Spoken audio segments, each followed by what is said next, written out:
জানেন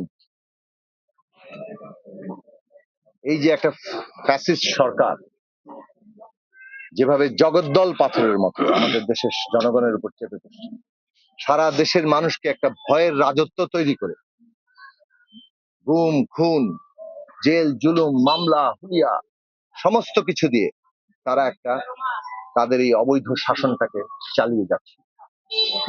আমরা যখনই আন্দোলন করেছি তখনই তারা আন্দোলনকে উল্টো নানা রকম কালিমা দিয়ে তারপর তারা দমন পীড়ন করেছে এবং সেটাকে জায়েজ করার চেষ্টা করেছে, মানুষকে ভয় দেখিয়েছে, ত্রাসের রাজত্ব তৈরি করেছে। আবু সাইদ হচ্ছে সেই ত্রাসের রাজত্ব, সেই ভয়ের রাজত্ব ভেঙে দেওয়ার আমাদের মহানায়ক, যিনি তার বুক পেতে বুক টান টান করে ওই ফ্যাসিস্টদের গুলি নিজের বুকে নিয়ে সারা দেশের কোটি তরুণের মধ্যে সত্যিকার অর্থেই আগুন জ্বালিয়ে দিয়েছে। তারা স্লোগান দিয়েছে লেগেছে রে লেগেছে, রক্তে আগুন লেগেছে।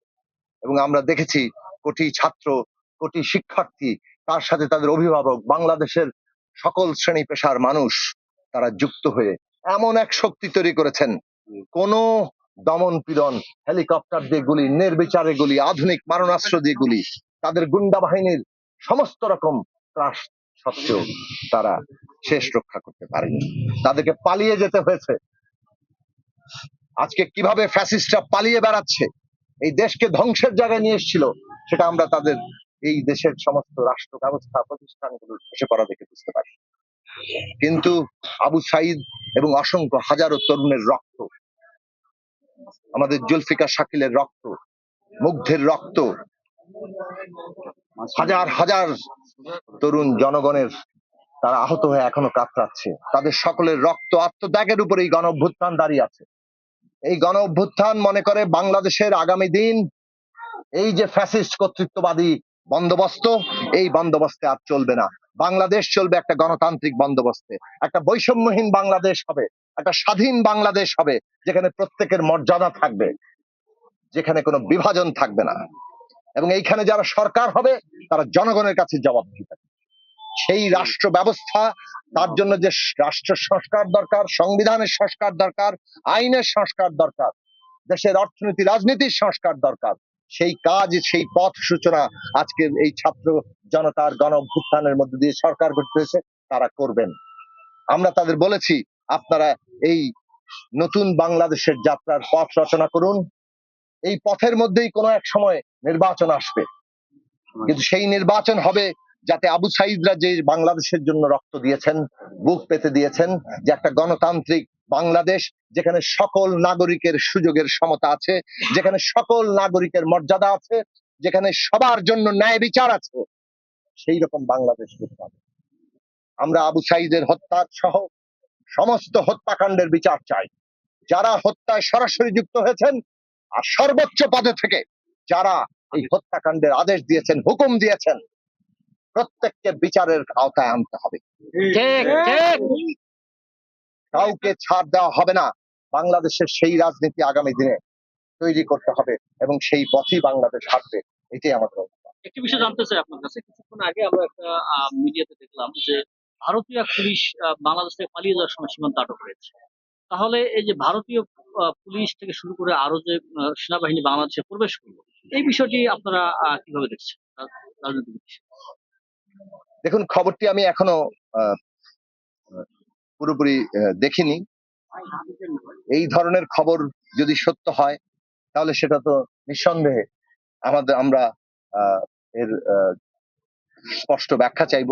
নতুন সরকার এই বিষয়গুলো নিয়ে অবশ্যই তদন্ত করবে এবং বাংলাদেশে যে স্বাধীনতা সার্বভৌমত্ব, কেউ যদি আমাদের দেশের স্বাধীনতা সার্বভৌমত্ব, আমাদের দেশের মর্যাদা ক্ষুণ্ণ করতে চায়, তাদেরকে আমরা পরিষ্কার করে বলবো, এই দেশের ছাত্র জনতা তারা রায় দিয়ে দিয়েছে, এই দেশের রাজনীতি, এই দেশের সমস্ত কিছু আমাদের দেশের জনগণ নির্ধারণ করবে।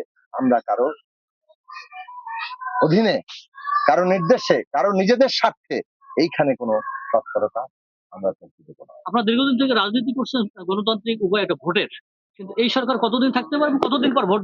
আমরা এই সরকারের কাছে আহ্বান জানিয়েছি, এই এখন যে এখনো পর্যন্ত ষড়যন্ত্র চলছে, এই যে ছাত্র জনতার গণ অভ্যুত্থানকে নস্যাৎ করার জন্য, আমরা দেখছি পতিত স্বৈরাচার আর তাদের নানান রকম দোসররা, তারা নানা ভাবে এখানে সাম্প্রদায়িক উস্কানি তৈরি করে, এখানে সংখ্যালঘু হিন্দু সম্প্রদায়ের বাড়ি ঘরে হামলা করে, মিথ্যা মানে হামলা করে তারা, এবং মিথ্যা অভিযোগ এনে এখানে তারা বাড়ি বাড়ি লুটতরাজ করে একটা নাশকতার পরিবেশ সৃষ্টি করে তারা এখানে অস্থিতিশীল করতে চাইছে এবং এটার দায়টা দিতে চাইছে আন্দোলনের উপরে। আমরা পরিষ্কার করে এই ষড়যন্ত্র যে এই পতিত স্বৈরাচার করছে সেটা জনগণের সামনে উন্মোচন করেছে এবং বাংলাদেশের জনগণের সামনে এটা পরিষ্কার যে ওরা এই গণ অভ্যুত্থানকে নস্যাৎ করতে চাইছে, কিন্তু সেই গণ অভ্যুত্থান নস্যাৎ হবে না। ছাত্র জনতা জাগ্রত আছে এবং তারা সারা বাংলাদেশের সকল নাগরিকের জানমালের হেফাজত রক্ষার জন্য তারা কাজ করছে এবং তারা সমস্ত ষড়যন্ত্রকে নস্যাৎ করে দেওয়ার জন্য প্রস্তুত আছে। তাদের রেজিস্ট্যান্স উইক চলছে, প্রতিরোধের সপ্তাহ চলছে। সুতরাং আমরা বিশ্বাস রাখি যে অচিরেই বাংলাদেশে স্থিতিশীলতা এবং সমস্ত দিক থেকে আমরা একটা জানমালের নিরাপত্তা সহ পুরো ব্যবস্থাকে আবার ঠিক জায়গায় নিয়ে আসতে পারবো।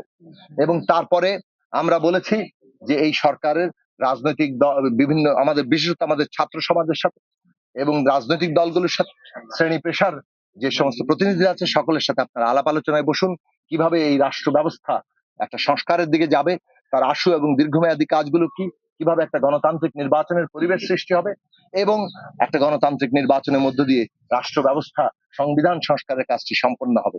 এই কাজগুলো আমরা আগে ঠিক করেছি এবং এই কাজগুলো করার জন্য যে সময় লাগবে সেই সময়গুলো নিয়ে সকলের সাথে আলোচনার ভিত্তিতেই আমরা নির্বাচনের বিষয়ে সিদ্ধান্ত নিতে পারব।